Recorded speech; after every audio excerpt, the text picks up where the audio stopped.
읽어보겠습니다. 예. 제목은 꼭 제외하고 싶습니다. 뽀꼬마녀님. 여자분이시고 32살에 현재는 무직. 예. 교제 기간은 미르코쌤께서 어플이라던가 이런 랜선 연애를 별로 좋아하지 않는다 이런 얘기를 들었지만 안타깝게도 게임으로 만난 관계라고요. 진짜 게임으로 되게 많이 만나요. 요즘에 제가 사연을 갖다가 보다나면요, 게임으로 만나고 뭐 인스타 뭐 어플 이런 걸로 되게 많이 만나. 요즘 세상이 좀 바뀌었나 봐요. 저는 별로 좋아하지 않지만 뭐 신경 쓰지 마십시오. 아무튼 이런 랜선으로만 2달 사귀었고 실제로 만나 연애한 건 일주일밖에 안 됐다. 야 놀랍습니다. 야, 이런 게 이걸 제외라고 할 수 있나요? 한번 보도록 하죠. 이건 제외라고 보기가 매우 어려운데 한번 볼게요. 그리고 이 특징들이 또 연하를 만나시더라고요. 연상연하 커플들이 많더라고요. 이제 여자분이 연상이고 남자가 연한 거죠. 자, 상대방 나이는 올해 27살이고 2018년도 8월경쯤에 게임을 하다가 알게 되어 친분을 쌓고, 제가 당시 마음을 안 주는 썸남 때문에 힘들어 했었는데 상대에게 제가 적극적으로 게임도 같이 하자고 쪽지도 보내고 그러다가 계속 같이 게임을 하면서 그리고 절 위로해 주면서 그렇게 시작이 되었습니다. 당시에도 썸남을 좋아하고 있었는데 상대는 제가 자꾸 게임을 같이 하자고 하니 본인을 좋아하는 줄 알았다고 하네요. 사실 저는 상대가 처음 저에게 위로해주며 그렇게 다가왔을 때 외모적인 부분에 제 이상형도 아니었고, 먹을 걸 선물해 준다던가 너무너무 잘해주는 것 때문에 부담되어서 약간의 거리를 두는 것도 없지 않아 있었지만, 서로 게임을 하면서 함께 재미있고 뭐 그러다 보니까 서로 애칭까지 써가며 그렇게 저도 마음을 열게 되었던 것 같아요. 그러면서 상대는 외적인 부분에 많이 자신이 없었던 사람이라 거의 랜선에서만 여자를 사귀었다는 말. 그 여자들이 거의 저처럼 체격이 있는 여자들이었다고 했어요. 그리고 집안 사정 얘기라던가 서로가 말 못할 사정에 대해서 가정사, 빚 문제 등 만나기 전부터 많은 대화를 했던 것 같아요. 또 상대는 그동안 사귀어왔던 여자들이 어땠는지 모든 걸 다 저에게 말을 해주었고, 그럴 때마다 전 상대방에게 항상 외모에 대해서 괜찮다라는 말과 서로의 상처에 대해서 많이 보듬어 주었던 것 같아요. 이게 바로 딥래퍼라고 하는 거죠. 지금 잘 보세요. 이 접근을 하는데도 일반적으로 이렇게 어플이나 이런 걸로 만나시는 분들은 경계심이 좀 심한 편이에요. 당연히 경계심이 심할 수밖에 없지. 잘 모르는 사람이니까 경계심이 심한 게 당연하고요. 경계심이 심한 경우에는 천천히 그냥 계속 가만히 서로를 지켜보는 방법이 되게 좋은 방법이에요. 제가 예를 들어서 설명을 하자면, 강아지 중에서도 경계심이 심한 강아지들이 있어요. 인간에 대해서 경계심이 심하다거나 아니면 다른 강아지들에 대해서 경계심이 심한 강아지들이 있습니다. 그런 강아지들에게 친하게 만들어줄 때는 어떤 행동을 하냐면 평행 산책이라는 걸 시켜요.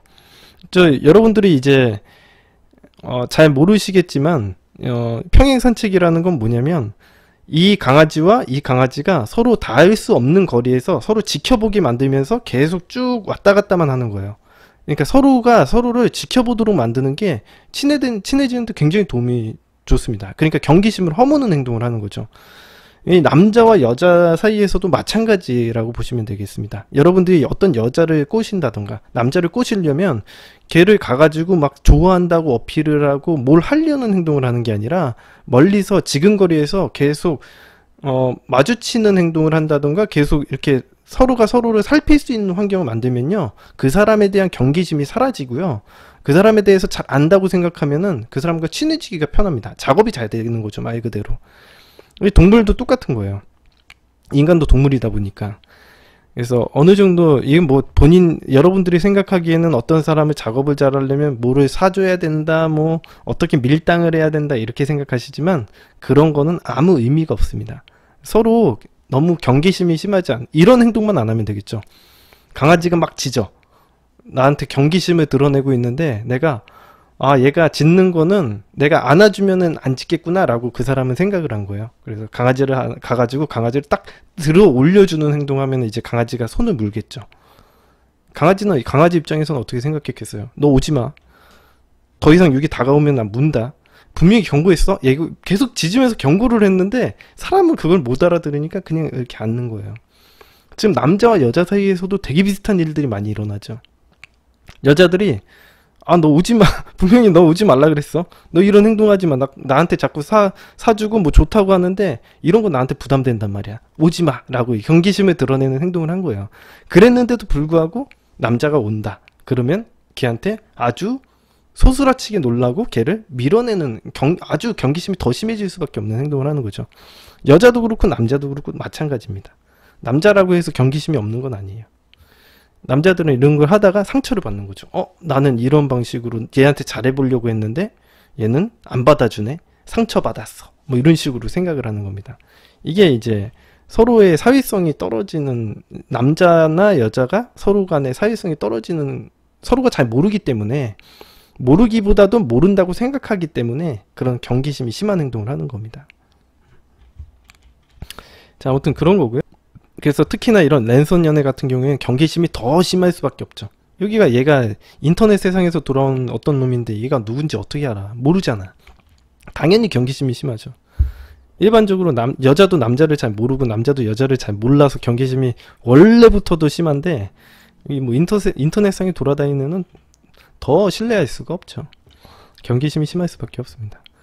근데 이제 이렇게 계속 서로 이제 게임이라는 매개체를 통해서 친해지다 보니까 경계심이 풀어지고 그런 것 같아요. 그리고 그러면서 이제 딥래퍼도 쌓았죠. 그러니까 이제 그 상대방에 대해서 이해하는 수준이 됐을 겁니다. 이게 제가 좀 동물적으로 좀 해석을 해드린 거예요.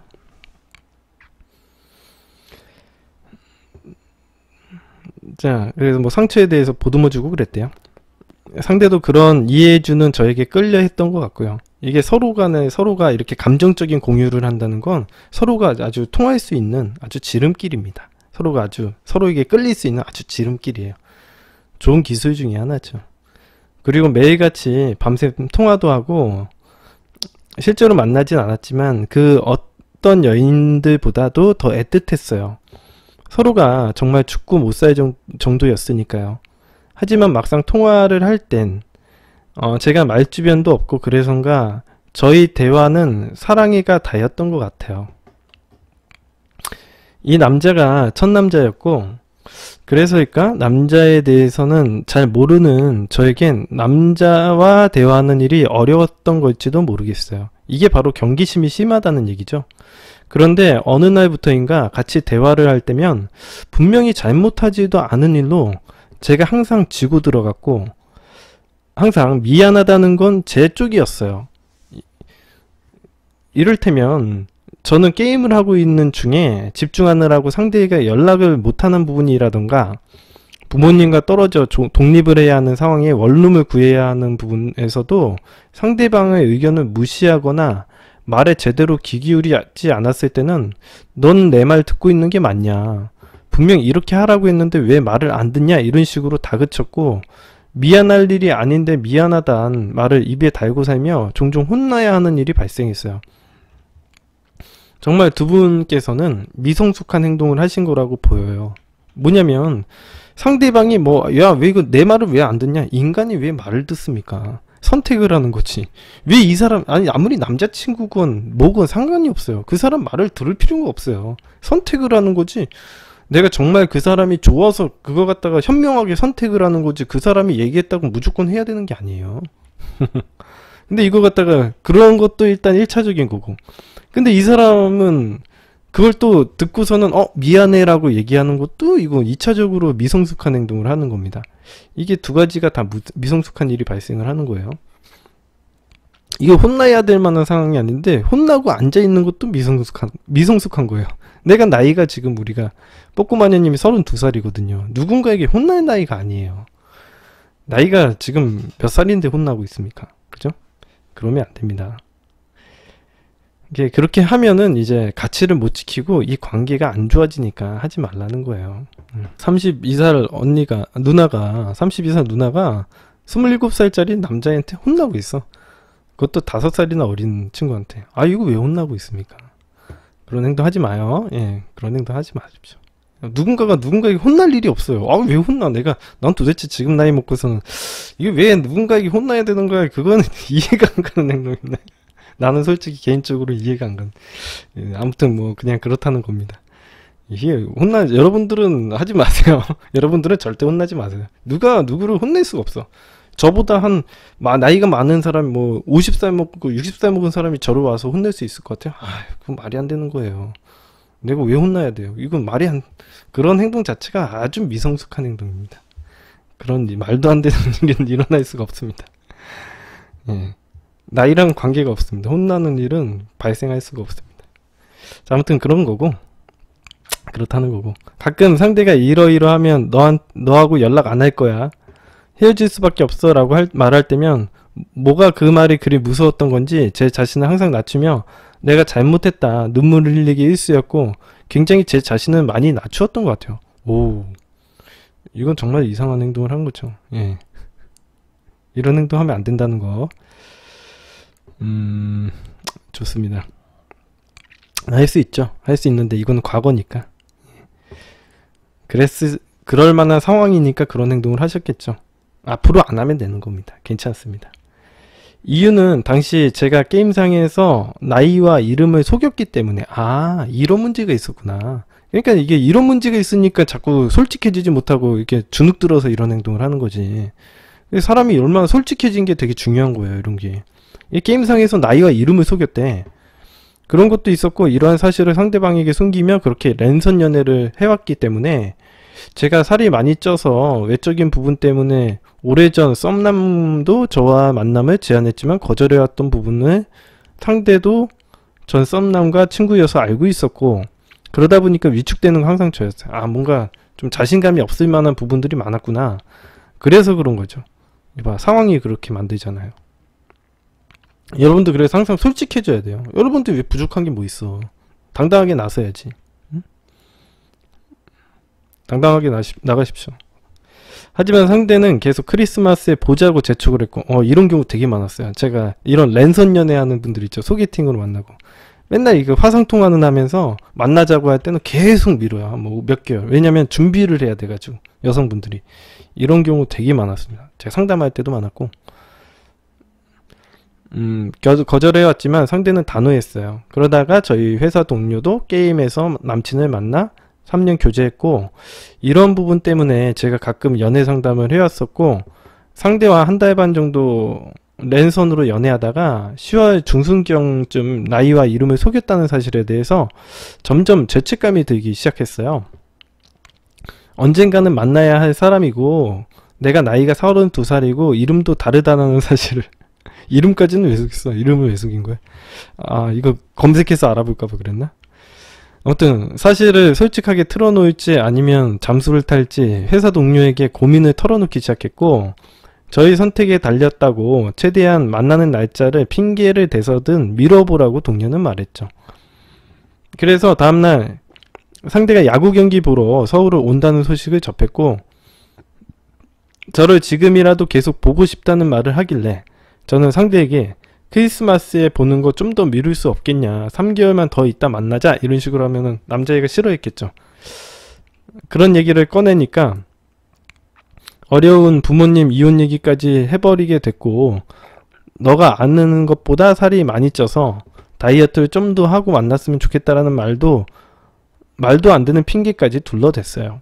상대는 너와 결혼할 생각도 있고 본인도 새 부모님 밑에서 자랐다는 가정사 얘기를 꺼내며 다 괜찮은데 왜 자꾸 그런 생각을 하거나 만남을 미룬다면 당분간 연락하지 않을 거라며 다잡은 제 마음을 무너뜨리더라고요.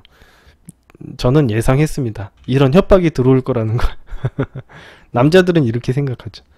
이걸 자꾸 미루니까 짜증나서 그랬을 거예요. 남자들은 그런 거예요. 자기는 남자들은 만나고 싶거든. 근데 만나고 싶은데 자꾸 미루니까 짜증이 났을 거야. 그러니까 이제 너 자꾸 이러면은 너랑 이제 연락도 안 할 거다 이런 식으로 협박을 했던 거죠.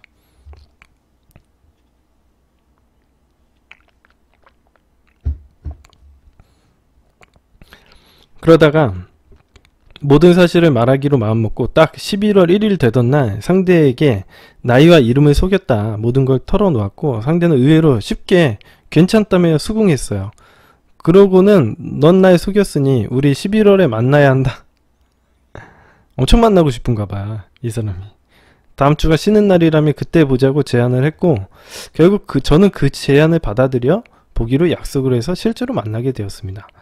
저는 눈도 못 마주칠 정도로 자존감이 너무 낮은 상태로 만났지만, 그런 저를 보며 상대는 사진과 다르지 않다, 이쁘다라고 애틋하게 대해주었고, 만나서 서로 얼굴 보며 데이트할 때는 상대는 너무나도 잘해주어 저도 점점 마음을 열고 그렇게 밤을 보냈고, 밤을 보냈다는 건 잠자리까지 하신 것 같아요. 다음날 저를 터미널까지 데려다주고 가는 모습까지 지켜보며 그렇게 마지막 데이트였어요.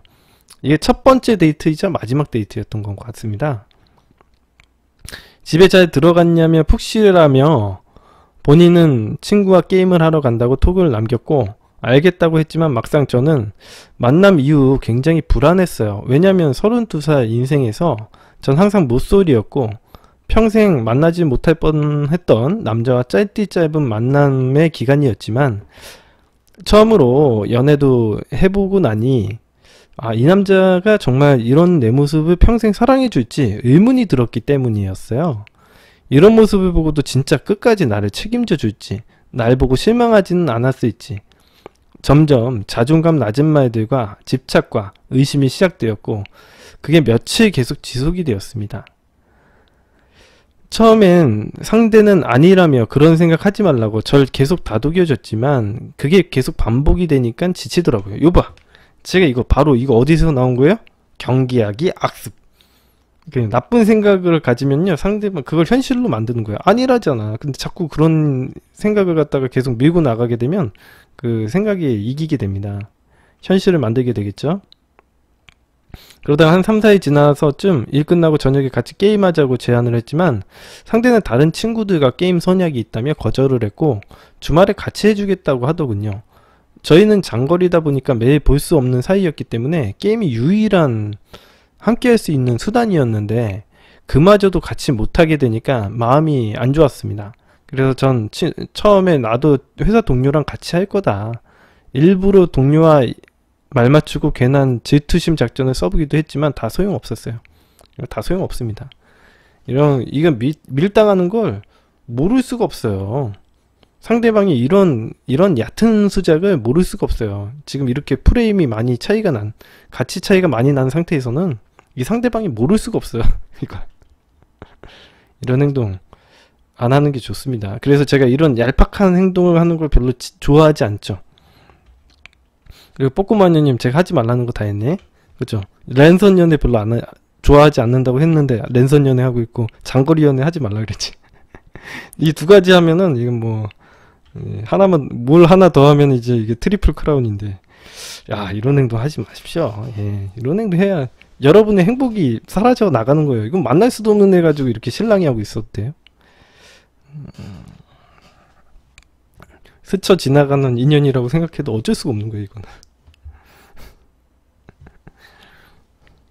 아무튼 이게 어쩔 수 없어. 이게 우리가 정상적으로 욕구를 충족하려면 근처에 살아야 돼요.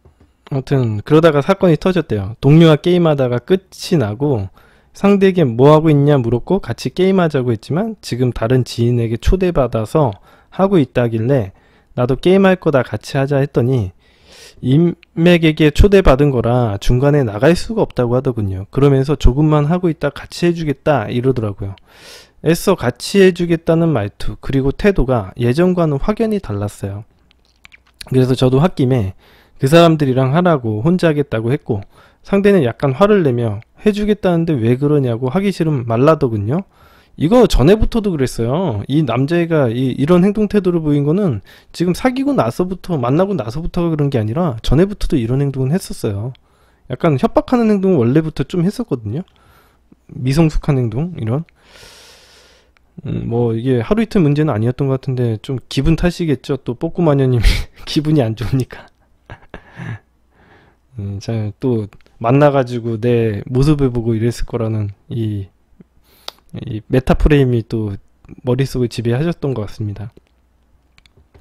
저도 알겠다고 하고 조금 게임을 하다가 PC방에 나왔는데 너무 화가 나는 거예요. 그래서 상대에게 계속 카톡으로 오늘 너무 화난다, 이럴 거면 헤어지자라는 말을 덜컥 해버렸는데 상대는 게임을 하는지 제 카톡도 안 읽더라고요. 그래서 언제까지 카톡 안 읽을 거냐, 만나고 와서 달라졌다, 내가 싫은 거냐, 뭐 죽고 싶다, 이런 얘기를 했대요.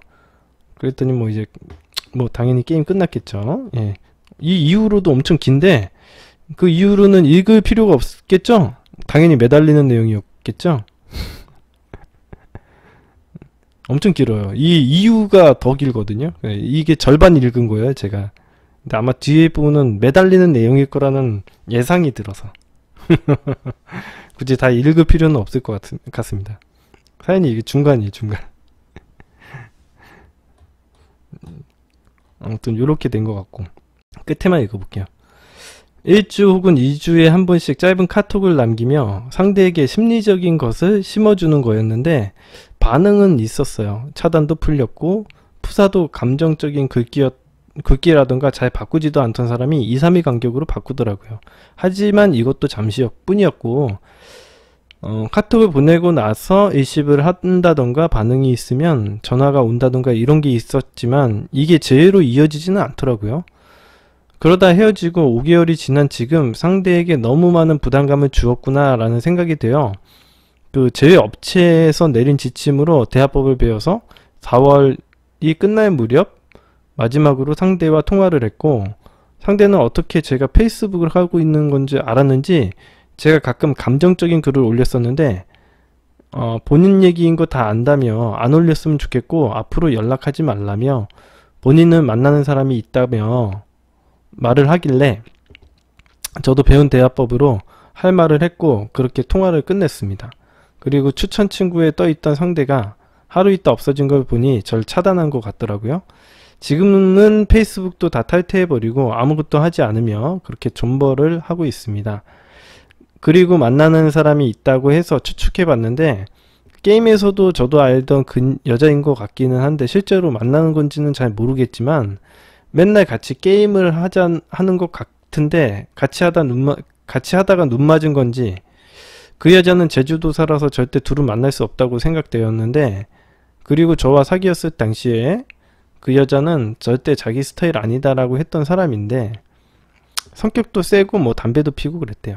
항상 엽기적이거나 이상한 사진만 올려놓던 사람이 3월부터 푸사에 누가 찍어준 것 같은 본인 사진을 올리고 디데이도 1월 7일자부터 해놨더라고요.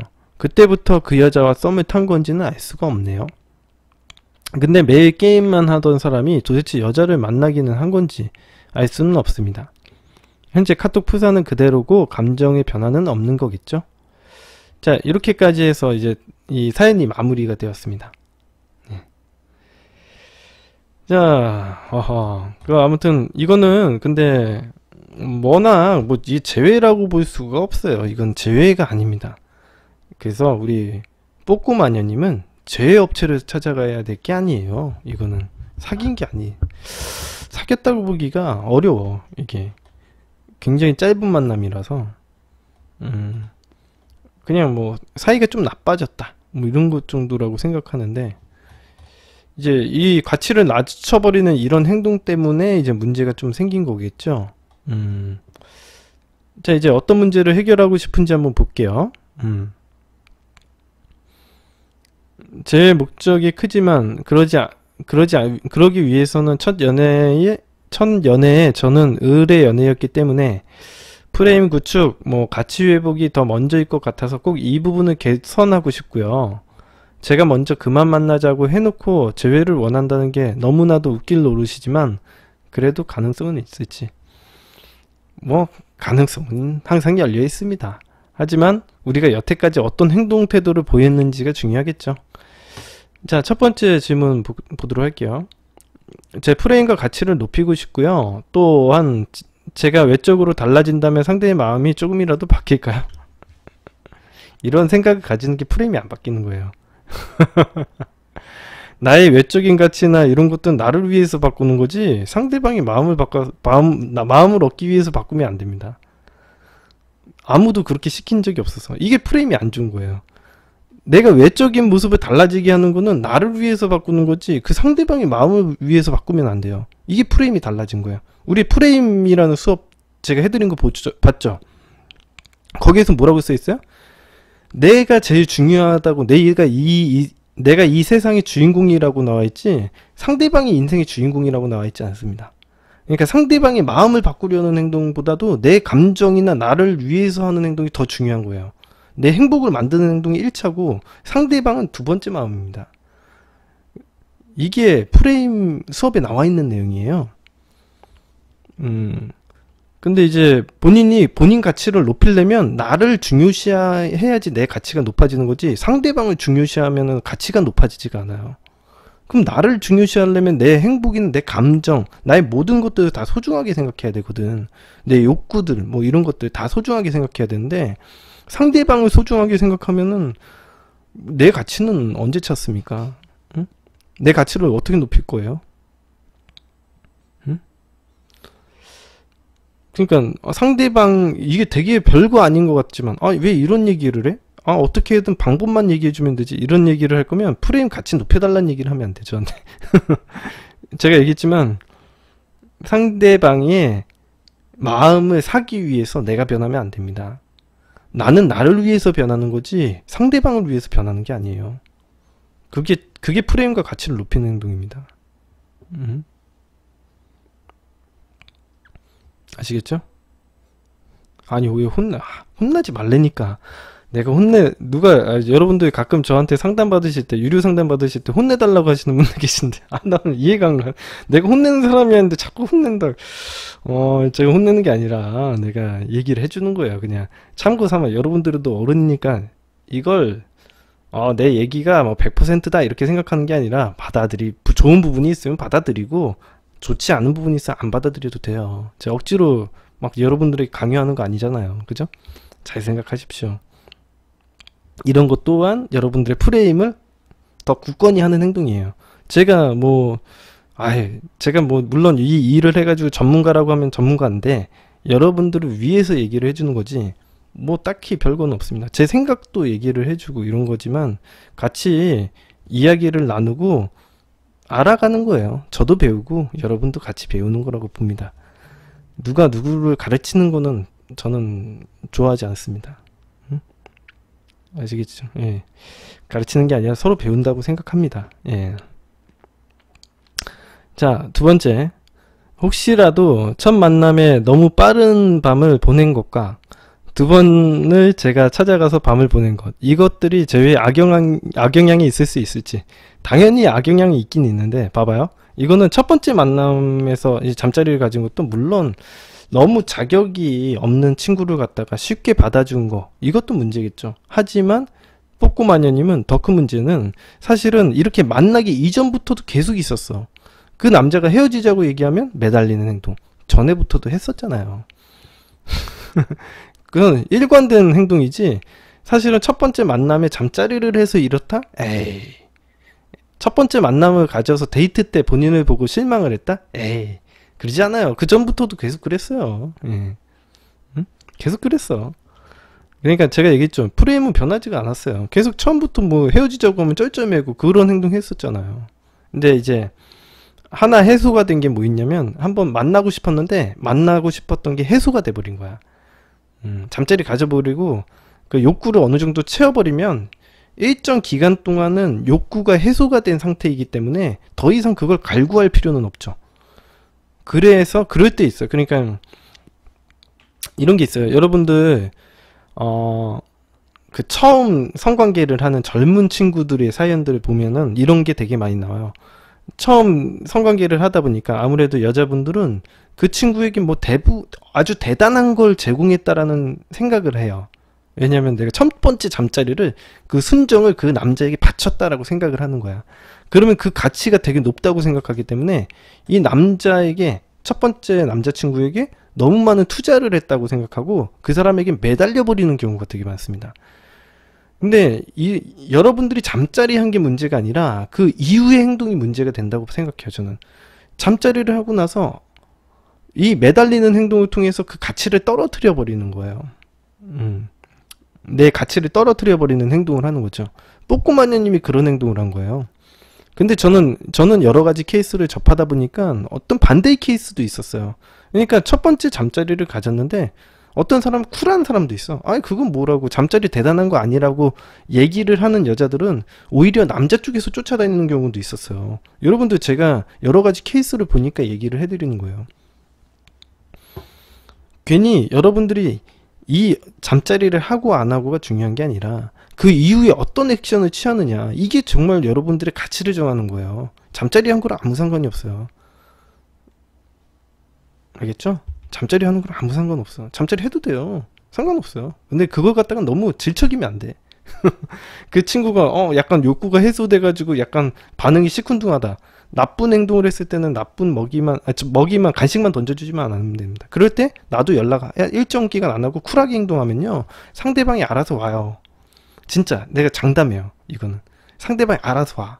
근데 내가 그걸 조급해가지고 너가 지금 이거 떠나는 거 아니냐, 나 불안하다, 너 지금 뭐 나 갖고 먹다 버리는 거냐, 이런 비난하고 그러면요, 남자애가 빡쳐서 그 다음부터 헤어져요. 질척이고 그런 행동하고 비난받으니까 싫어서 헤어지는 거지.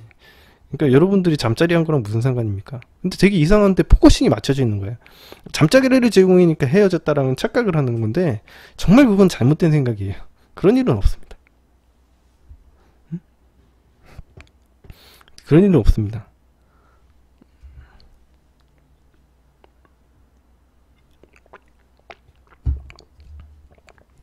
그런 일은 없습니다. 세 번째 한번 볼게요. 쌤께서 5월 2일 방송 때 제 연애는 거의 썸이고 제외 가능성은 한 20%라고 하셨는데, 저희가 만나기 전에 랜선으로 한 썸 한두 달 정도 타고 그 다음에 랜선 연애 이후 만난 게 일주일이어서 이럴 경우에도 가망성이 아예 없는 건지요? 아예 없는 게 아니고 20%라니까.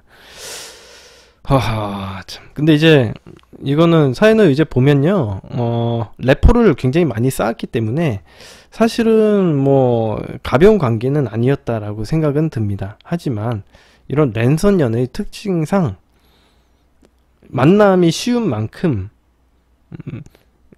그 제외도 이 가치에 대해서, 이 사람에 대한 가치에 대해서 너무 크게 생각하지 않을 가능성도 커요. 그래서 이건 뭐 가능성이 제가 보기에는 뭐 한 50%라고 보면 될 것 같아요. 예. 원래는 일주일 뭐 소개팅으로 이 제외 가능성이 한 20% 정도인 경우에는 어떤 거냐면, 그 만나다 이제 소개팅 같은 거를 해서 만났는데 한 번 만나고 잠깐 사귄 거야. 한 일주일 정도. 어떤 경우는요, 잠깐 몇 번 데이트하고 일주일 사귄 거야. 그러고 나서는 잘 안 된 거지. 그러고 나서 재회를 하려고 하는 경우 있어요. 소개팅이 잘 안 되는 경우. 그런 경우 한 20% 정도 돼요. 뭐 아예 안 된다고 보기는 어렵지만 이건 거의 가능성이 없는 건데 이제 한번 도전해 보는 거지. 뭐 되는 경우도 덜어 있긴 해요. 근데 아유, 이건 너무 말도 안 되는, 이런 걸 재회라고 얘기하기 어렵다라고 생각하는 부분들이 있거든요.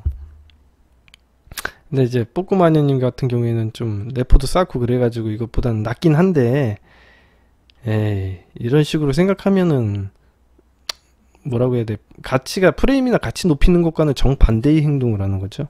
제외하시고 싶은 건 알겠는데 어느 정도 기준을 가지고 그 상대방을 만날지 말지를 정해야 되죠. 제가 오늘 강의에서도 얘기했지만 이런 행동은 좋지 않습니다. 일단은 마인드적으로는 안 좋다는 얘기 해드리고요. 자, 네 번째, 이건 썸에서 끝난 거나 마찬가지라고 하셨고 제외 가능성도 현저히 낮아서 1, 2개월 뒤에나 연락해 보라고 하셨는데, 아무것도 하지 말고 기다렸다가 연락해 보는 게 좋을까요? 아니에요. 이거는 그런 거랑 좀 달라요. 소개팅을 했다가 그냥 잘못해서 끝난 경우에는 1, 2개월 있다가 하는 건데, 이거는 어느 정도 좀 래퍼가 쌓였다고 생각을 합니다. 그러니까 이거는 사실은 이것도 아니고 저것도 아닌데, 이런 경우에 한 3개월 이상 기다려야 될 거예요. 총 이거는 길게 보셔야 돼요. 한 5개월 정도 이렇게 보시고서 접근하셔야 돼요. 아마 이 남자가 본인을 쉽게 변할 거라고 생각하지 않을 겁니다. 정말 그렇지 않을 거예요. 내가 예상하기로는 이 남자가 우리 뽀꼬마녀님이 쉽게 변할 거라고 예상하지는 않을 거예요. 시간이 한참 걸릴 거라고 봐요. 그리고 그 위에서 했던 그 행동 태도들이 있거든요. 그런 행동들을 통해서 이미 시간이 많이 걸리게 되어 있어요. 지금 현재 상황이. 헤어지고 난 지 한참 지난 것 같은데 5개월 정도 지났다고 했는데 이거는 5개월 지난 게 아니라 지금까지도 계속 쭉 매달려 온 거예요. 아니 잠깐 사귀고 일주일 사귀고 5개월을 매달려 버리면 되겠어요. 말이 안 되는 거죠. 아무튼 이런 거는 사실 그 사람에게는 사귀었던 기억보다 매달렸던 기억이 더 크기 때문에 이거는 심각하죠. 아주 매우 심각한. 그래서 저는 생각하기에는 적어도 이 사람에 대한 기억을 좀 어느 정도 완화시키려면 최소 5개월 정도 필요하지 않나 라는 생각이 들어요. 이거는 이게 어마어마하죠. 예. 자, 5번.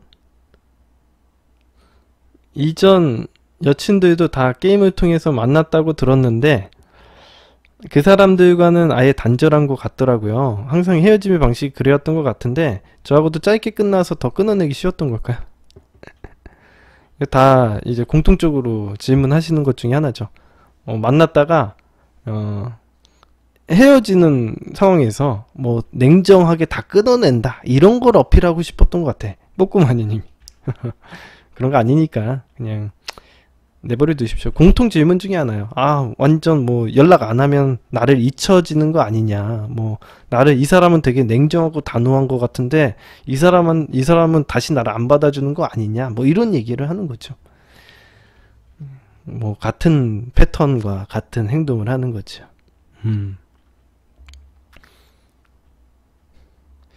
자, 아무튼 여러분들 힘내십시오. 잘 될 겁니다. 이거 우리 뽀꾸마녀님은 제 방송을 보고서 제외를 하는 것도 제외를 하는 거지만 세상을 새롭게 한번 살아보는 것도 좋은 방법일 것 같아요. 이런 세상이 있다라는 걸 한번 보고 좀 밝은 세상으로 나와서 한번 같이 살아보는 것도 어떨까요? 예. 자, 한번 추천해 드리고요. 화이팅 힘내십시오. 예. 같이 한번 밝은 세상으로 한번 가봅시다. 새로 한번 여태까지 이렇게 살았으면 뭔가 밝은 인생 사는 거지. 아직 나이 32밖에 안 됐는데 좀 한번 화이팅 있게 살아봐야죠. 나를 위해서 하는 거예요. 다른 타인을 위해서 노력을 하는 게 아니라 나를 위해서 하는 거예요. 모든 게 누구를 만족시키기 위해서 이 세상을 사는 게 아닙니다. 경계하기 학습 중에 두 번째죠. 아부하기 학습에 나와 있는 거죠. 우리는 여러분들은 누군가를 위해서 살아가는 게 아니라 나 자신을 위해서 살아가는 거예요. 누군가를 통해서 내가 인정받으려고 하는 행동은 매우 비효율적인 행동이 됩니다. 내가 그런 식으로는 자존감을 획득할 수 없습니다. 에너지 낭비가 굉장히 극심하고요. 다음 상담으로 한번 넘어가 보도록 할게요. 예. 스테이님, 드라마 같은 상황 제외하고 싶어요. 스테이님, 남자분이시고 28살에 전문직을 계시다고 합니다. 교제 기간은 3년 6개월. 엄청 많이 사귀셨네요. 사연 한번 읽어보도록 하겠습니다. 사귀고 몇 개월 안 지나 동거를 시작하였습니다. 같은 직종이었고 저보다 3살 어린 여자친구는 저희 가족들에게도 너무 잘했어요. 연애 초반엔 제가 외롭고 여러 이유로 집착과 구속을 많이 했었죠. 그때는 여자친구랑 많이 싸우기도 했지만 잘 풀렸어요. 이 남자분들이 이런 거 되게 좋아하더라고요. 여자친구가 자기 가족한테 잘 대하는 거 되게 좋아하더라고. 저 항상 그 남자 회원분들 기준 같은 거 보면은 남자 회원분들 기준에 뭐가 꼭 있는지 알아요? 자기 가족이나 이런 애들한테 예의 있게 하는 거. 근데 이게 되게 추상적인 개념들을 좀 써놔가지고 제가 혼내기도 많이 혼내는데 뭐 자기 가족들에게 잘하고 뭐 자기 친구들에게 잘하고 그리고 뭐 또 뭐 있더라? 그리고 자기 뭐라고 해야 돼? 어디 음식점이나 이랬을 때 되게 예의 없게 하는 거 있죠. 그러니까 이모를 거기 일하시는 종업원들을 막대하거나 이런 것들 남자들이 별로 안 좋아해요. 그런 것들 꼭 있더라고. 그게 기준 안에 다 포함이 되어 있어요.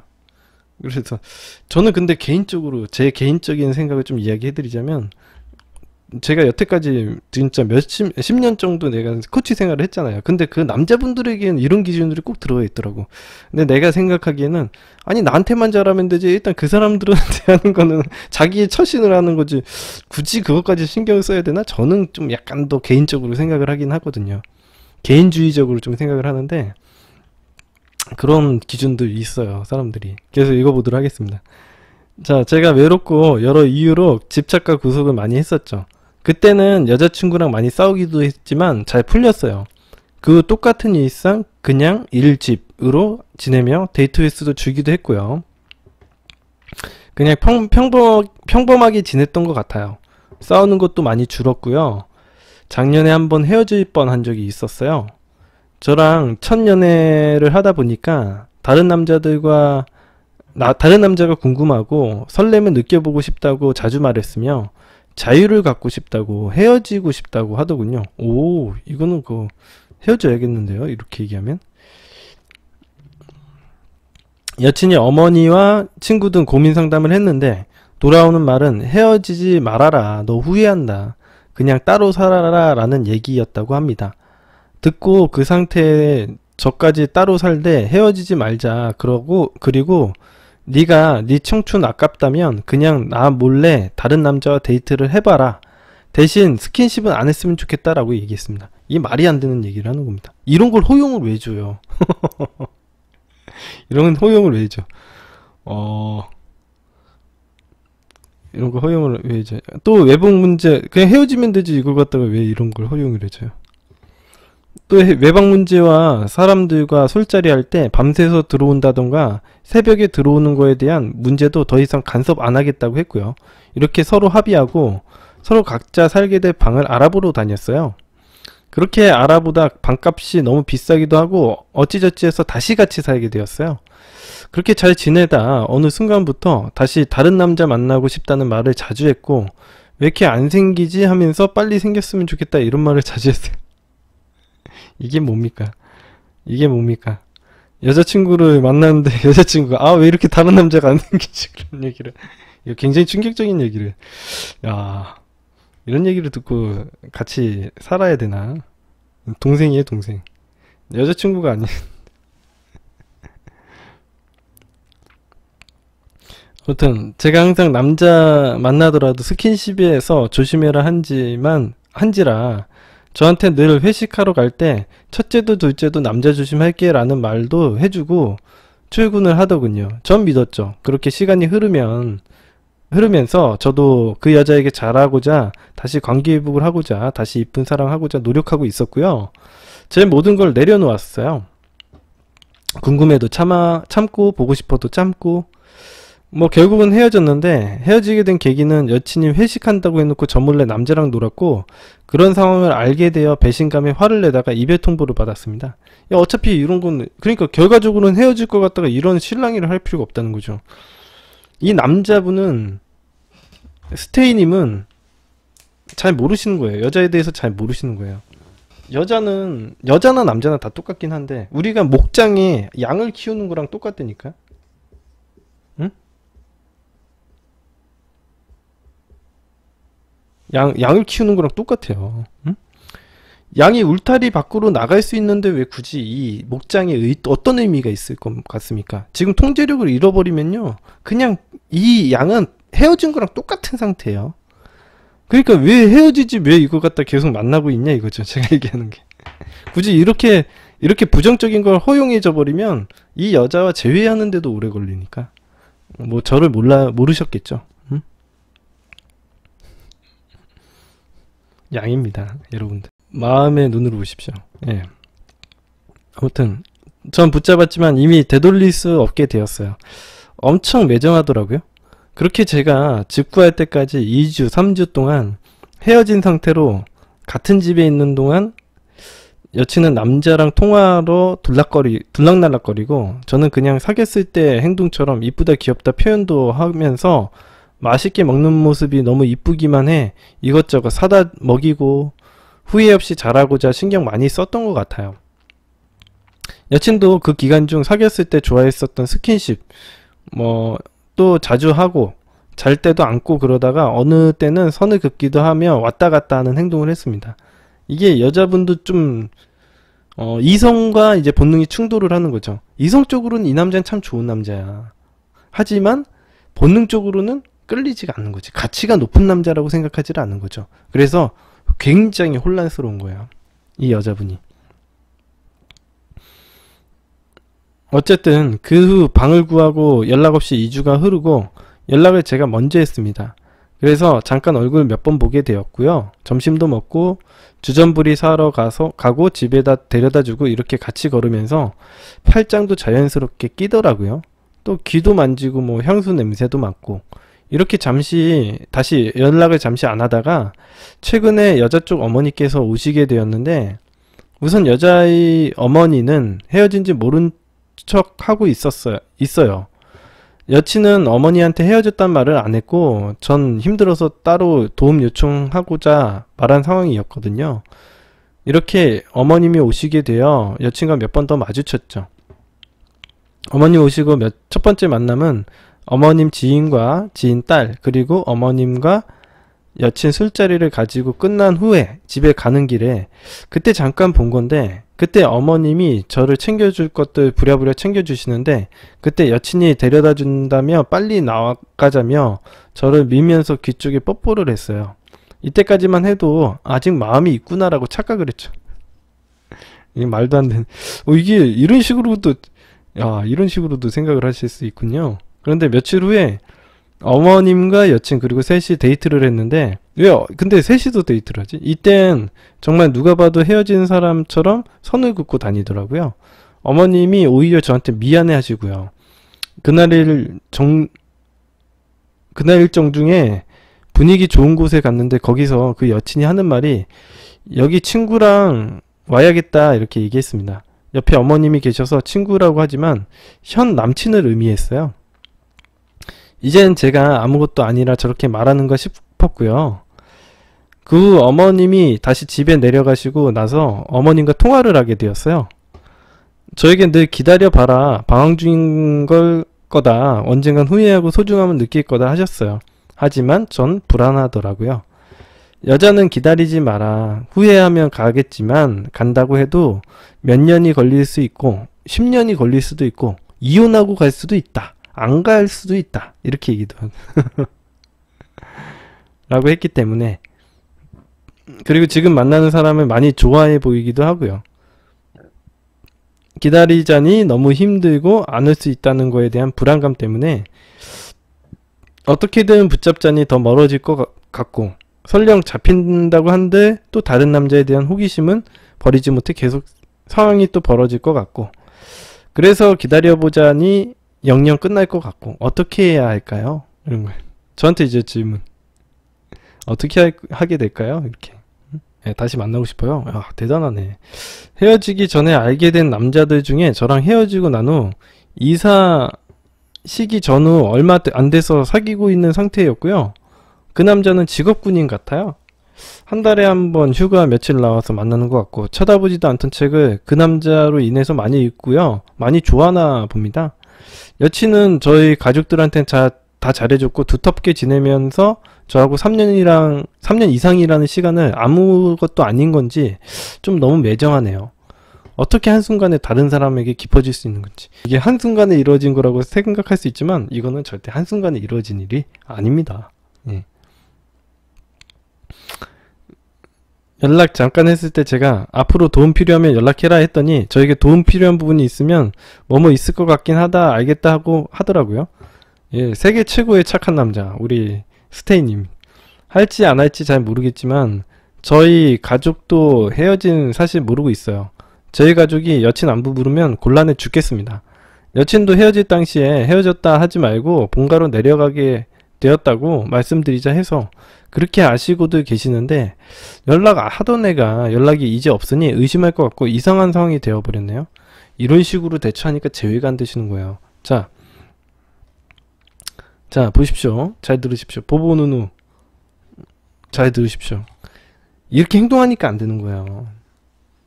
착한 행동을 할 땐 착한 행동을 해도 상관없거든요. 근데 이런 부정적인 행동을 했을 땐 허용을 해주면 안 돼. 우리 프레임의 기본 원리가 뭔지 아시죠? 나의 세상 안에 부정적인 것들을 허용해주면 안 되는 거예요. 이 친구가 하는 행동들이 부정적인 건데 이걸 허용해주니까 상대방이 나를 가치가 낮게 보는 거야. 그래서 얘가 돌아오지도 않는 거지. 지금 떨어져 있는데 봐봐.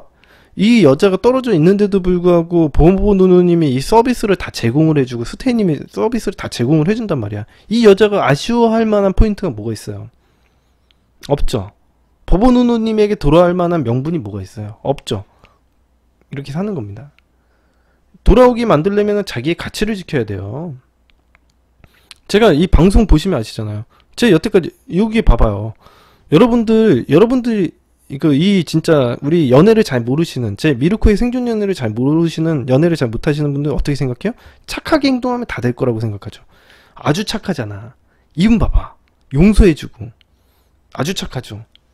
진짜 덕으로 사람을 만나는 거죠. 얼마나 좋아요. 진짜 다 용서해주고. 왜 안 될까? 왜 안 될까? 응? 근데 이런 분들이 한둘이 아니에요. 지금 제가 상담을 하다 보면은 이런 남자분들이 한둘이 아니라는 거지. 자기는 되게 잘해준다고 잘해주다가 나중에 버림받는 경우가 되게 많았죠. 왜 이런 일이 일어날까? 이 여자가 완전 미친 건가? 그렇지 않다는 거죠. 제가 얘기했지만 인간의 내면 세계, 본능 세계에서는 가치적인 판단밖에 안 해요. 안타깝겠지만 여러분들이 이걸 선과 악으로 나눠서 생각을 하면은 이 문제가 해결이 안 됩니다. 제가 늘상 얘기를 해드렸지만 선과 악 이런 거 없고요. 내면 세계에서는 그냥 가치적인 판단만 하는 거예요. 내가 노력하지도 않는 서비스가 대단하다고 생각하지 않을 뿐이에요. 어머니 밥상 아시잖아요. 응? 이 여자는 우리 스테이님을 가치가 높다라고 생각할 만한 이유가 1도 없는 거죠. 보십시오. 예. 노력할 이유가 뭐가 있어요? 스테이님에게 노력할 만한 이유가 뭐가 있습니까? 기준이 뭐가 있습니까? 이 여자에 대한 기준이, 이 여자가 하면 안 되는 행동이 뭐가 있죠? 다 해도 되잖아요. 그렇기 때문에 가치가 없는 거고, 예, 그 여자가 이런 식으로 계속하면 제외가 안 됩니다. 제외가 안 됩니다. 응? 제외가 안 됩니다. 우리 스테이님이 제외를 하고 싶으면요, 이런 식으로 하면 안 됩니다. 응? 착하고 나쁘고를 갖다가 선택을 해서 행동하시면 안 됩니다. 아무튼 이런 것도 있어요. 여러분들이 좀 제가 가지고 있는 생각 중에 하나가 뭐가 있냐면, 누군가가 나를 평가하는 걸 저는 별로 그렇게 썩 귀담아 듣지를 않습니다. 그게 이제 누군가의 평가를 중요하다고 생각하진 않아요. 이제 프레임이 높아지다 보면은 그걸 중요하다고 생각하지 않아요. 근데 뭐 내가 멘탈이 깨지거나 그러면은 중요하다고 생각하기도 하죠. 근데 원래 어느 정도 멘탈이 차오르고 제가 자신감이 넘칠 때는요, 누군가의 평가가 되게 중요하다고 생각하지 않습니다.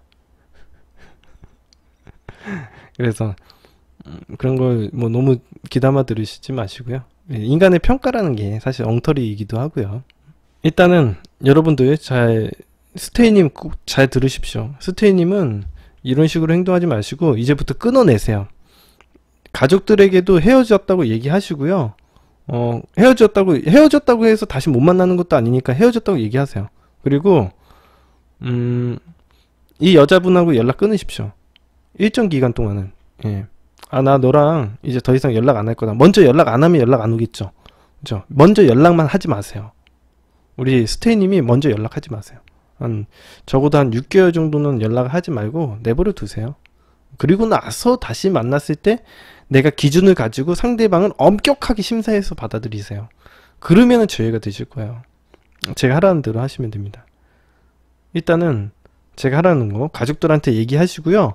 이 여자한테 우리 이제 이런 관계 끝내자고 선언을 하시고, 나한테 더 이상 연락 안 했으면 좋겠다라고 얘기하십시오. 그리고 나서 6개월 동안은 연락하지 마세요. 그리고 나서 연락을 해요. 잘 지내냐고. 제가 하라는 대로 하십시오. 그러면은 연락되고 다시 관계 새로 만들어 나갈 때 작업하셔야 돼요. 그리고 이 여자 버리고요, 새로운 여자 만나세요. 분명히 제가 하라는 대로 하십시오. 그리고 새로운 여자를 작업을 해가지고 작업할 수 있을 만한 능력을 키우세요. 새로운 여자를. 그렇게 안 하면은 이건 제외가 안 됩니다. 그렇게 하셔야 돼요. 내가 그럴 만한 힘, 내가 너 말고 다른 더 좋은 여자를 만날 수 있다라는 가능성을 보여주는 게 재회를 하는 데 있어서 도움이 됩니다. 아무튼 그건 됐고, 예. 자, 오늘 10시 11분 이제 지나고 있습니다. 자, 우리 오늘 제가 강의를 좀 준비를 해봤는데요. 이제 접근법 강의 제가 계속 해드리고 있죠? 여러분들 접근법을 계속 제가 이야기 해드리고 있는데 오늘도 접근법 강의를 해드리도록 하겠습니다. 오늘 주제는 인맥 네트워크를 형성해라요. 그러니까 제가 얘기했지만은 여러분들이 상황을 좋게 만드는 데 집중을 하셔야 돼요. 제가 이따가 이 강의에서도 계속 쭉 이야기를 해드릴 테니까 그거 잘 들어보시기 바랍니다. 여러분이 누군가 좋아하는 사람이 생기고 잘해보려는, 즉 데이트를 신청하거나 뭐 만남을 이어나가려고 하거나 뭐 재회를 성공하려고 하거나 이런 상황에서 여러가지 난감한 일들, 거절을 당하기도 하고 난감한 일들을 겪으셨을 거예요. 여러분이 어떤 남성이나 여성과 만남을 가진 후에 아마 소개팅을 하고 집에 돌아왔는데 여러분들은 아마 여러가지 생각이 들겠죠. 아, 과연 이 상대방이, 소개팅에 나왔던 이 상대방이 나를 좋아할까? 오늘 데이트는 좀 성공적으로 잘 했나? 뭐 이런 생각을 보통 갖습니다. 그래서 여러분은 상대방의 마음도 확인할 겸 상대방에게 이런 카톡 같은 걸 보내겠죠. 잘 들어가셨어요? 오늘 즐거웠습니다. 아니면 뭐 그럼 다음에 또 연락 드릴게요. 뭐 이렇게 얘기하겠죠. 그런데 여러분들이 연락을 하고 나서 1시간이 지나도 상대방에게 답장이 없다면 여러분들은 어떤 생각을 하게 되겠습니까? 아마 이런 생각에 빠지겠죠. 분명히 집에 잘 들어갔던 것 같은데 들어가자마자 뭔가 답장이 없는 거 보니까 나를 별로라고 생각을 하나? 나를 생각하지 않는 거죠? 나를 마음에 들어 하지 않는 건가 보다, 이렇게 생각을 할 수도 있고, 뭔가 내가 실수라도 했나? 만났을 때 분위기 되게 좋았던 것 같은데 그냥 예의상 어쩔 수 없이 했던 행동인가? 이런 수많은 부정적인 생각을 하게 될 겁니다. 제가 늘상 강의에서도 이야기를 해드렸다시피 세상의 모든 사람들은 여러분과 다른 환경에서 자라났고 다른 방식으로 데이트나 연인 관계를 이어나가는 게 당연합니다. 마치 여러분이 직장생활이나 사회생활 할 때 사람들 만나잖아요. 인간관계 방식이 다 다른 것처럼 말이죠. 사람들마다 자라온 환경도 다르고 지금 처해 있는 상황도 다르고 예절이나 예의라는 인식도 사람들마다 모두 다릅니다. 그렇기 때문에 여러분의 잣대로 상대방을 평가하는 것에는 굉장히 큰 오류가 있을 수 있어요. 더군다나 부정적인 생각을 하게 되면 사람들과 친해질 수가 없습니다. 사람들이 나를 공격할 거라고 생각하면 난 경계심을 가지게 되고 상대방을 오해하는 일들이 많이 발생하게 될 거예요. 자, 이것처럼 남자친구나 여자친구를 사귀는 것도 마찬가지입니다. 여러분과 서로 다른 커뮤니케이션 방식을 가지고 있는 것은 너무나도 당연하기 때문에 상대방에 대해서 초반 오해가 생기는 것은 너무나도 당연하죠. 그래서 인간들이 어떤 걸 만들었냐면 예의범절이라는 걸 만든 거예요. 왜냐면 이 처음에 너무 서로 다른 커뮤니케이션 방식을 가지고 있으면은 서로 오해가 생겨서 친해지기가 어려우니까 기본 스탠다드, 표준을 만드는 거죠. 이 표준이라는 게 인간 세상에서 굉장히 중요한 거거든요. 기술적으로도 되게, 우리 공학적으로도 스탠다드, 표준을 되게 중요하게 생각하기도 하지만 이런 인간관계에서는 표준은 예절이라고 보시면 돼요. 그래서 예의범절이라는 걸 만들어서 어느 정도 공통된 행동을 하도록 규범을 만드는 거죠. 그래서 사람들과 친해지기 쉽게 만들려고 하는 겁니다. 자, 이런 노력이 있는 것처럼 우리가 사람들 간에 생기는 오해는 원래부터 많이 발생했었다, 이렇게 알고 계시면 되겠습니다. 여러분과 데이트를 한 후에 연락이 오지 않는 그 사람은요, 그날 여러분과 너무 열심히 데이트를 집중한 나머지 집에 가자마자 탈진이 돼서 골아 떨어져 버렸을 수도 있는 거예요. 그리고 혹시 실수로 해서 핸드폰을 진동 모드로 만들어 놓고서는 외투에 넣었는데 깜빡했을 수도 있고, 얘 성향이 원래 깜빡이라서 그리고 밖에 오래 있다 보니까 당연히 배터리가 방전이 됐겠죠. 그래서 연락을 못 받았을 수도 있는 것입니다. 또는 여러분들에게 또 쉽게 보이면 안 될 것 같아서, 여러분들에게 잘 보이고 싶잖아. 그러면 잘 보이고 싶어서 밀당을 하고 있는 거일 수도 있어요. 이런 행동 많이 하잖아요. 이렇게 여러 가지 상황들이 있는데, 여러분들이 이 세상의 상황을 긍정적으로 받아들일지 부정적으로 받아들일지는 여러분 개개인의 자유입니다. 하지만 여러분들이 이 상황에서 상대방의 행동을 부정적으로만 생각을 해버리고 그 상대방을 비난해버린다면 여러분과 이 사람과의 관계는 그 순간 그 즉시 종료가 됩니다. 아, 얘는 나한테 마음이 없어. 나 집에 들어갔는데 연락 바로 안 하네. 얘랑은 안 될 것 같아. 이렇게 생각하면은 걔한테 이상한 행동을 하게 되죠. 이게 아까 전에 나왔던 뽀꼬마녀님의 행동들이 되겠습니다. 그런 식으로 상대방을 부정적으로 생각해버리면 그 순간 그 관계 종료가 돼요. 이런 사연 굉장히 많았잖아요. 제가 여태까지 사연 읽어드렸으니까 아실 겁니다. 또는 여러분 스스로를 비난하는 경우도 있어요. 자신을 자책하고 상대방에게 말했던 한마디 한마디를 되짚어보며 내가 혹시 실수하지는 않았는지 체크하고 그것으로 인해서 굉장히 스트레스를 받습니다. 그렇죠? 이게 자기를 비난하는 건데, 이 스트레스를 받으면 당연히 괴롭고 힘들고 걱정을 많이 하고 쓸데없는 에너지를 낭비하기 때문에 그 사람과의 관계가 또 행복하게 흘러가지는 않겠죠. 상대방을 만났을 때 이런 걱정을 너무 많이 하면 상대방을 만났을 때 뭐 실수할까봐 염려해가지고 아무 행동도 할 수가 없어요. 그런 사람들과 재미있을 만한 행동들이 뭐가 있습니까? 데이트를 하면 재밌겠어요? 조심스러워가지고 걔네들하고는 자연스럽지가 않으니까 만나더라도 어색해가지고 걔랑 안 만나고 싶지? 자, 그러면 여러분들은 이제 어떻게 해야 되냐? 상대방에 대해서 생각을 전혀 하지 말아야 되는가? 우리가 그렇잖아요. 이제 그 사람에 대해서 생각하지 마. 이제 그런 괜찮아, 뭐 이렇게 처방을 내려주잖아요. 그죠?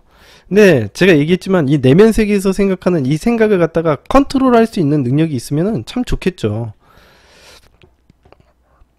근데 이 사람 마음이라는 게 어떻게 그렇게 뭐 마음처럼 쉽게 됩니까?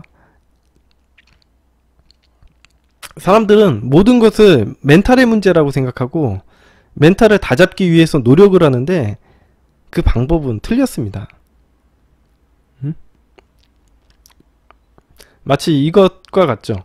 자신이 배고픈 상황을 만들어 놓고 정신력으로 배고픈 상황을 이겨내려고 하는 거랑 똑같습니다.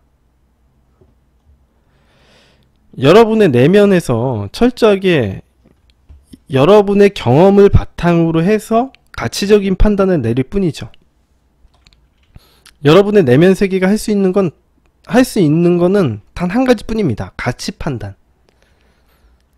그것은 무슨 얘기냐면 현실을 바꾸는 거는 내면 세계에서 할 수 있는 일이 아니에요. 여러분들이 막 움직여서 현실을 바꾸는 건요, 내면 세계에서 할 수 있는 일은 아니에요. 내면 세계에서는 가치 판단하고 이걸 어떤 걸 더 추구하게끔 판단만 내려주는 거지, 여러분들을 둘러싼 환경을 적극적으로 바꾸는 일은 여러분들이 이성만이 할 수 있는 행동입니다.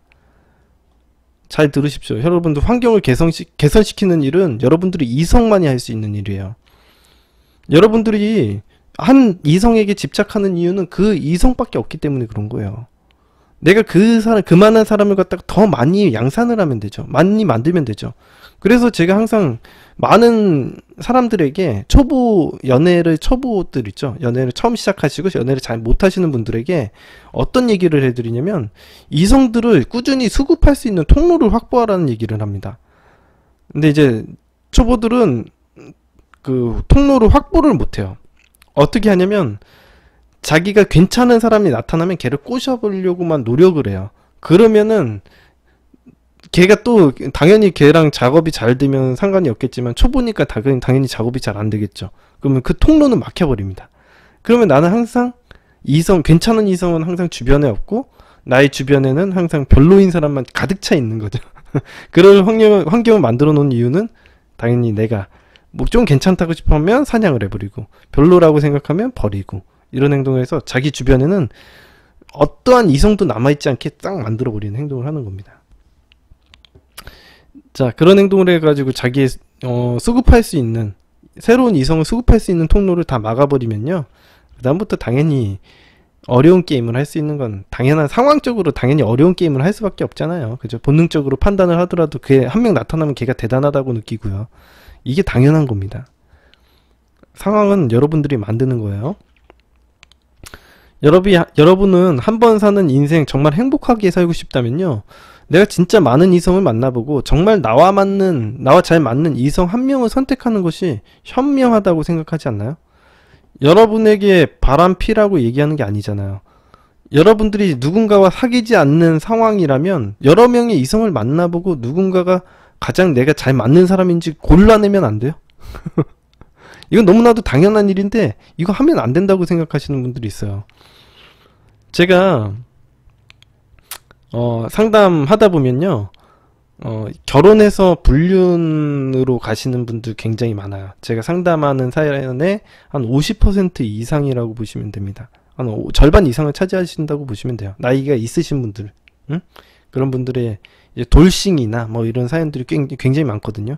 근데 그분들은 어떤 생각을 가지고 계시냐면, 여러분들이 생각하기에는 바람을 피시는 분들이 비도덕적이어서 바람을 핀다고 생각하시죠? 그렇지가 않아요. 정반대입니다. 그 사람들은 굉장히 도덕적이고요, 양심이 강한 사람들이 바람을 펴요. 황당하죠? 왜 그럴까? 여러분들 왜 그럴 것 같아요? 그 사람들이 도덕적으로 문제가 있는 사람들이 바람을 피는 게 아닙니다. 도덕적이고 양심적인 사람들이 바람을 펴요. 자, 그게 왜 그러냐면 지금 얘기하셨던 것처럼 너무 도덕적이기 때문에 자기를, 욕구를 나쁘게 생각해요. 일단 자기가 무엇은, 그러니까 사실 도덕적으로만 생각하잖아요. 우리 어떻게 생각해요? 결혼하고 착한 남편이랑 나한테 잘해주는 남편 만나는 거 당연한 거고, 자식 그냥 이쁘게 키우고 그냥 가정 잘 유지하면서 사는 게 그 사람들에게는 목표죠.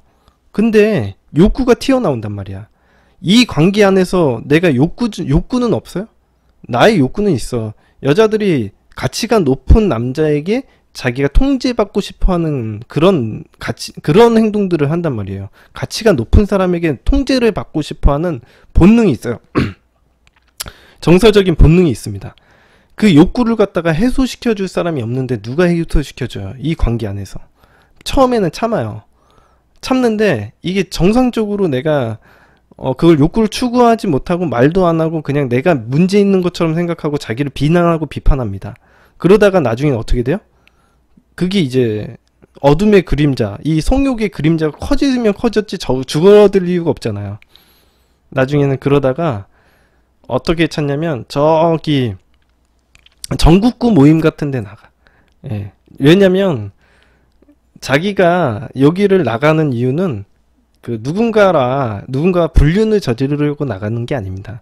그냥 구경만 하려고 나가요. 그랬는데 구경만 되나요?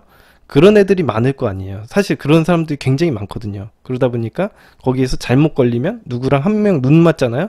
그러면은 뭐 가능성 없는 대상 있죠. 나는 서울에 사는데 걔는 뭐 저기 뭐 어디 이상 땅끝마을 살고 막 그런 애들이랑 만나가지고 실랑이만 하는 거예요. 욕구는 못 채우고. 그러다가 가정이 파탄이 나요. 그 다음에 그러다가 이게 가정이 파괴가 돼요. 그래서 여러분들이 생각하시기에는 이게 단순히 그냥 연애하고 좋은 사람 만나서 결혼하면 되는 거라고 생각하지만, 욕구를 추구하는 일은 굉장히 중요한 일입니다. 결혼을 하고 난 다음에도 달라지는 게 아니에요. 이게 욕구를 추구하는 일이 달라지는 일이 아닙니다. 뭐 등산 모임도 있고 그 대부분 동창회, 동문 이런 그런 데 나가서 만나기도 많이 만나요. 그래서 자기가 이제 어딘가에 나가게 돼서 그게 우연치 않게, 거기에도 동창회도 자기가 막 적극적으로 나가려고 해서 나간다기보다는 뭐 이렇게 구경하려고 그냥 이렇게 기웃대다가 나가게 되고, 자꾸 나와라 이렇게 해가지고 나오게 되고, 그러다가 이제 엮여서 이제 또 누군가를 만나게 되고, 그러다 보니까 제대로 된 정상적인 사람을 만나기보다는 좀 뭐 비정상인, 그러니까 나와 연결성이 없고 욕구를 해소할 수 없는 대상을 만나는 경우가 되게 많아요. 그러다 보니까 그 욕구가 해소는 안 되고 가정은 점점 나빠지게 되겠죠. 그래서 아무튼 그런 일들이 일어납니다. 아까 전에 뽀꼬마녀님처럼 비정상적인 이제 대상자, 게임 안에 있다거나 아니면은 저기 뭐 장거리 연애를 한다거나 이런 식으로 욕구를 정상적으로 추구할 수 없는 대상을 만나게 되는 거예요. 그렇게 되면 이제 가정이 파탄 나는 거죠. 예. 그런 경우가 많이 있었습니다. 그래서 여러분들이 도덕적인 걸 이런 거 따지지 말고요. 욕구는 충분히 잘 따져봐야 된다고 생각해요. 여러분들 나중에 결혼하셔서도 제가 좀 도움되는 얘기를 해드리자면 서로 남자와 여자가 욕구 충족하는 거 잘못된 거라고 생각 안 합니다. 그래서 여러분들 요즘엔 조론이라는 거 있잖아요. 여러분들 젊은 사람들은 전혀 개념이 없을 수 있겠지만 결혼을 하시고 나서 조론하는 것도 충분히 생각해야 되는 문제라고 생각해요.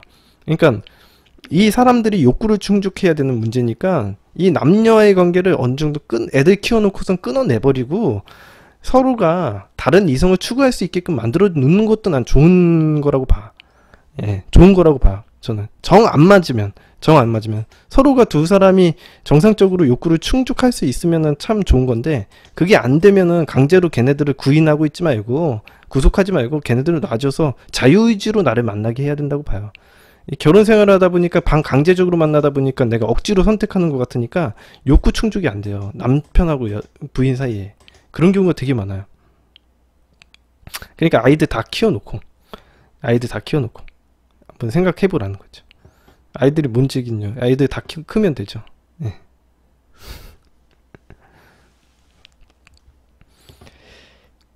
네. 아무튼 그런 것도 한번 생각해 보라는 거죠. 제가 그냥 그 상담을 하면서 느낀 거에 대해서 얘기를 하는 겁니다. 여러분들 그렇게 하라는 게 아니라 상담을 하면서 느끼는 바를 좀 얘기를 해드리는 겁니다. 제 그냥 생각이니까. 예.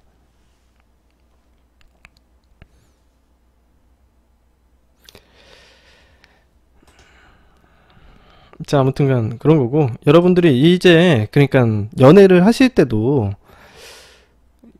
그 이성을, 이제 여러분들 결혼한 것도 아니고 그 뭐 같이 사는 것도 아니잖아요. 사귀는 것도 아니잖아요. 지금 누군가에게 이성이 있는 것도 아닌데 누군가를 갖다가 수급하는 거는 당연한 일입니다. 새로운 이성들을 만나는 거는 너무나도 당연한 일이고요. 그 중에서 정말 좋은 대상을 찾는 거는 당연한 일인데 이런 걸 안 하시는 분들이 많아요. 그래가지고 그냥 결혼한다니까? 첫사랑하고 만나가지고 그냥 좋아하면은 그냥 올인하면 되는 줄 알아. 그냥 딴 사람 한 명도 안 만나고 그냥 한 명 누가 결혼하라고 해가지고 걔 만나가지고 걔한테 올인하면 그냥 게임 끝나는 줄 알아요. 그런 식으로 해서 진짜 부부관계가 안 좋은 경우가 너무 많이 봤기 때문에 그런 행동 하지 않는 게 좋습니다. 예, 사람들 많이 만나보고 그 중에서 내가 현명한 선택을 했다고 믿어야지 그 사람과 잘 지낼 수 있는 거지. 무조건 한 타깃만 보고선 그 사람을 어떻게든 꼬시려고 하고 이런 행동들이 정말 나중에 결혼해서는 너무 안 좋은 행동이 될 수도 있어요. 이게 진짜 응? 그냥 첫사랑이랑 만나가지고 그냥 뭐 주다 보니까 그냥 걔한테 투자하고 그냥 결혼해서 살고 이런 것들이 나중에 결혼 생활할 때 안 좋을 수 있는 것 같더라고요. 제가 생각하기엔. 그래서 이제 대부분의 연애 실패하시는 유형들도 그렇게 하면 잘 안 돼요. 대부분의 연애 실패하시는 유형 보면은 한 명의 타깃을 두고 어떻게든 꼬셔보려는 행동 태도를 하시는 분들 볼 수 있습니다. 물론 좋죠. 뭐 이게 진정한 사랑이니 어쩌니 뭐 얘기를 하고 뭐 민들레니 뭐 해바라기니 이런 얘기 하잖아요. 하지만 이건 뭐 내가 뭐라고 잘못했다고 얘기하는 게 아닙니다. 좋아요. 아주 좋아. 하지만 이런 꼬셔보려는 행동 태도나 이 프레임이 나타나면요, 그 결과가 당연히 안 좋을 가능성이 높다는 거죠. 전쟁은 나가서 우리가 싸우더라도 자신이 유리하게 싸울 수 있는 지형에 가서 싸워야지 승리를 할 수 있는 거지, 자기가 불리한 곳으로 일부러 가서 정신 승리를 하려고 하는 게 이게 과연 맞는 이야기인가, 굉장히 악수를 두는 게 아닌가라는 생각을 한번 해보시면 좋을 것 같습니다. 이건 제가 앞에서 이야기해드리는 것처럼 여러분이 되게 배고픈 상황을 만들어 놓고 이걸 정신력으로 배고픔을 이겨내려고 하는 거랑 똑같은 행동이라고 보면 됩니다. 상황을 좋게 만들어야지 상황을 안 좋게 만들어 놓고 자기가 정신 승리를 하려고 하는 게 말이 되나? 여러분들이 이런 식으로 정신력과 멘탈을 외쳐서 이겨낼 수 있는 문제라면 그런 방식을 제가 추천해 드립니다. 현실적인 추천을 해드리죠. 제 경험상 매우 어려운 문제고 어려운 게임이 되게 뻔하기 때문에, 특히 여러분이 연애 경험도 부족하고 상대방의 가치를 너무 높게 본다면 더욱더 그런 어려운 게임이 되지 않을까라고 생각이 들어요. 세상 사람들은 여러분이 여자나 남자를 한 번도 안 만나보고 첫눈에 빠지는 사랑, 그런 걸 올인하는 것, 이런 것들이 되게 도덕적으로 매우 선인 것처럼, 착한 행동인 것처럼 얘기를 하지만, 이런 경우에 진짜 가정이 파탄나는 경우 많습니다. 예. 되게 아이러니컬하죠. 이게 바람도 피고요. 가정을 파괴하는 사람들이 착한 사람들이에요. 제가 전에도 얘기했죠. 가정 파괴하는 남자들은 어떤 남자라고요? 나쁜 남자가 파괴하는 거 아니에요. 착한 남자가 파괴하는 거예요. 걔네들은 참거든요. 참다가 나중에 폭발해요. 여자를 이겨먹으려고 하고. 남자들은 어떻게 행동해요? 착한 남자들이 자기가 사회에서 내내거리고선 약한 남자거든. 나약한 남자거든. 그 사람들이 어떻게 해요?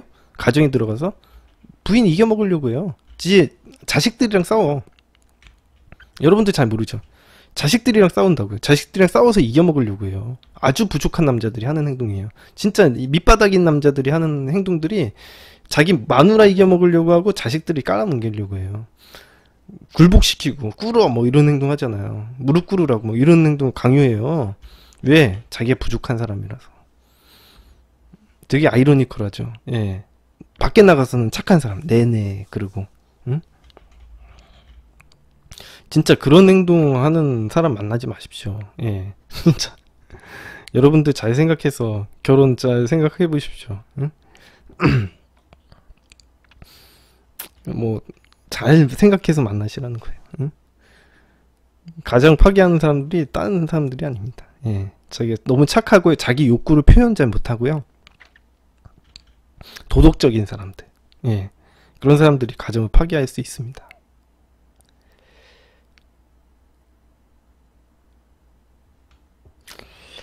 자, 오늘 방송은 여기까지 하고요.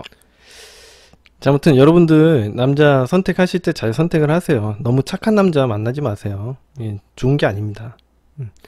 참는 남자 만나지 말고 욕구를 어느 정도 적당히 표출해야지. 여러분들에게 너무 성격 없이 굴고 착해 빠진 남자들 만나면은 고생할 수 있어요.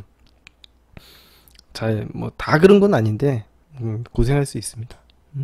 자, 오늘 수고 많으셨고 들어가세요. 예, 오늘 고생 많으셨습니다. 예.